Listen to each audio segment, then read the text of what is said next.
Ayi Mukama Katonda tukwebaza olwa conference eno, press conference tugikwasa buli kimu kitambule bulungi kulwa Dr. Jose Chameleon mu Yesu Kristo Mukama waffe. Amen. Mukama waffe yeebazibwe. Olwaleero funye omukisa kugenda okulaba ku Dr. Chameleon muganda wange okumuzaamu amaanyi n'okumugumu. Ndowooza ngambye ebintu ngambye bibiri. Ekisooka ekimuluma ye muntu eyayiyiza akasente ke ak'ekinaku n'afuna akatiketi ke. Yagenda nti alina bwe yalaba abaali bayingidde ng'alabika oli asondedde ebbanga alabe ku Chameleon we. N'agamba agumya abantu abo nti agenda bayimbira tiketi mu kikuumi. Ekyokulala nze ngenda kubasomera kyandikibwa kyensomedde Chameleon. Abakkiririza mu Katonda amiina.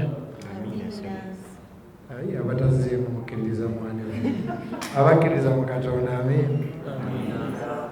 Yakobo 2. Count it all joy, my brothers, when you meet tests and trials, for you know that the testing of your faith produces steadfastness. Nti musanyukenga nnyo bwe mufuna ebigezo, kuba mu bigezo ebyo ate mwe muva ebirungi. Abantu abamu banguwa nnyo buli kimu okukiwa Sitaani, naye olumu Katonda atugezesa.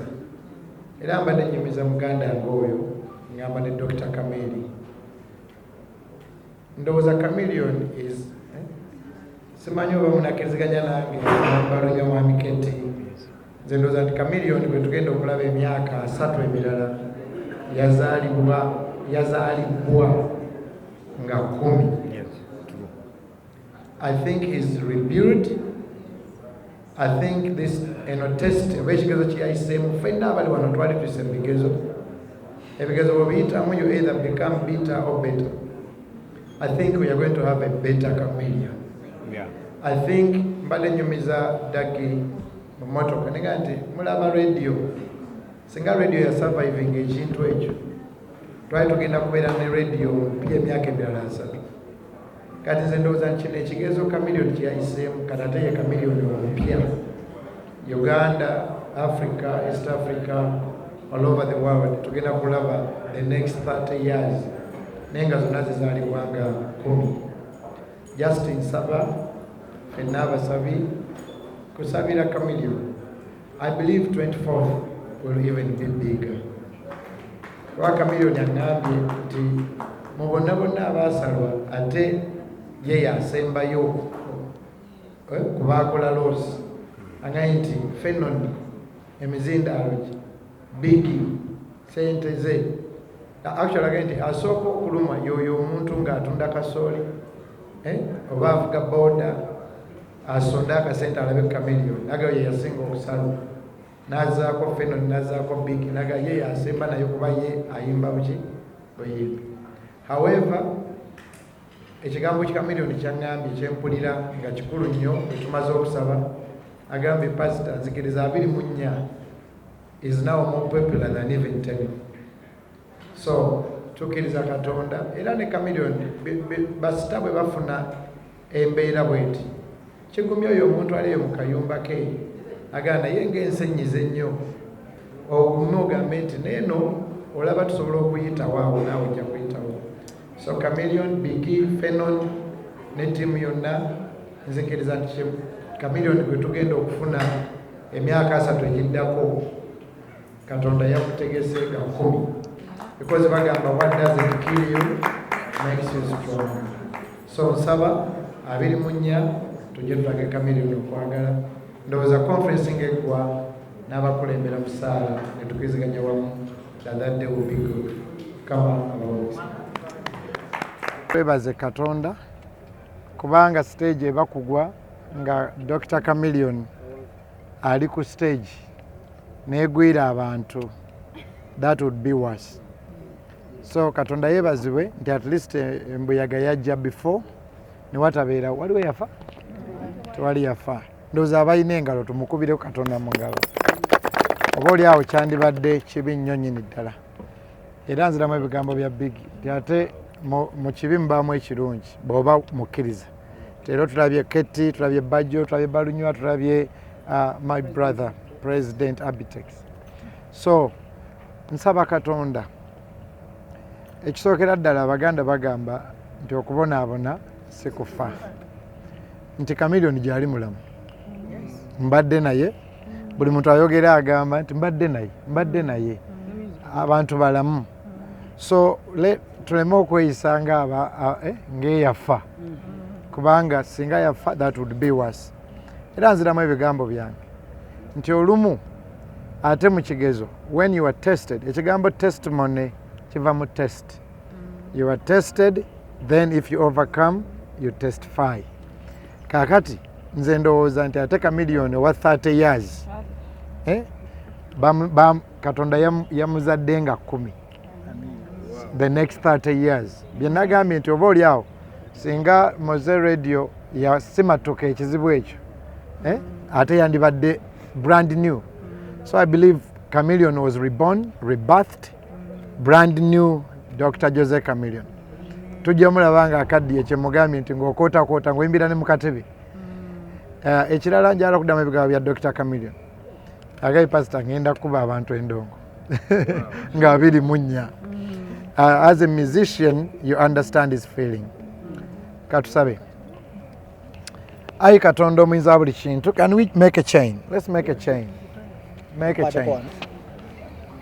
let's make a chain let's hold hands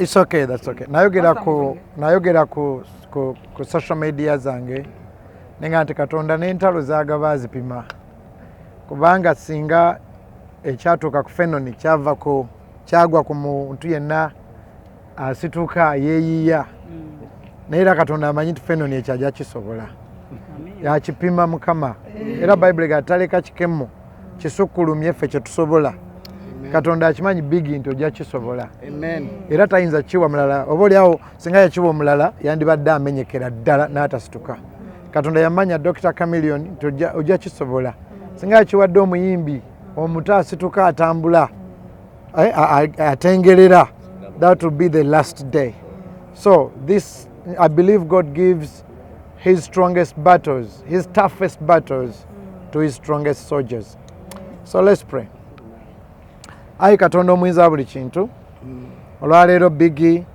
Dr. Chameleon tiimu ye bandiyise basamize wano ne beejaga ne bakola biri naye tebaayise basamize bagambye tujje tusabe Katonda wa Bayibuli era nga Mukama nzijukiza ebigambo Kamili byaŋŋambye nti bwe yali omuto yajja Elugogo wano Dr. Osmond yava mu America nga 1986 ne babasabira ye ne maama we n'ayogera nti jjajja we yakubanga endongo taata we yakubanga endongo mu bandi ye n'omukoma ku mukono n'acommercializing endongo eyo ayi Mukama tukusaba sitaani yenna n'emizimu gye tusabye takomawo era Mukama bakwesiga Bayibuli egamba balinga ng'olusozi Sayuni era Bayibuli egamba mu Isaaya 5:17 nti eri abaana bange teri kyakulwanyisa ekiweesebbwa gye bali ekinalaba omukisa era Mukama nga nkujjukiza ebigambo Chameleon byaŋŋambye ku makya nti ndabika ng'omulala omuyaayi but I'm a believer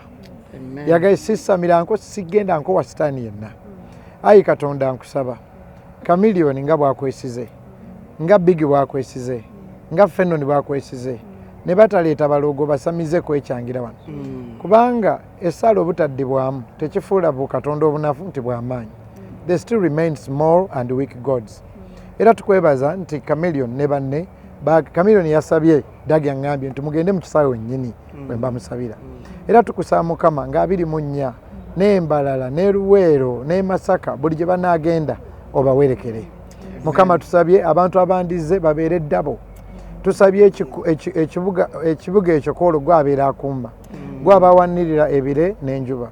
Ayi Katonda teri akusinga maanyi, teriyo muntu w'amaanyi oba Katonda w'amaanyi okusinga gwe eyatuwa omwana we Yesu Kristo.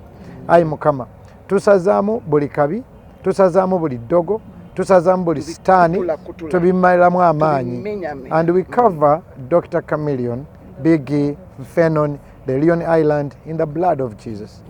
And we pray, Mukama Katonda ojjukize Chameleon nti ne Argentina baagikuba omupiira ogwasooka naye yatwala ekikopo, ne Senegal baagikuba omupiira ogwasooka naye yatwala ekikopo. So the start doesn't matter. We pray for the great end. Era Mukama tusabye mu nnyumba ya Chameleon guno mwaka teguzibuwala. Tusabye omukisa, tusabidde 24th in Jesus mighty name. Amen. Amen.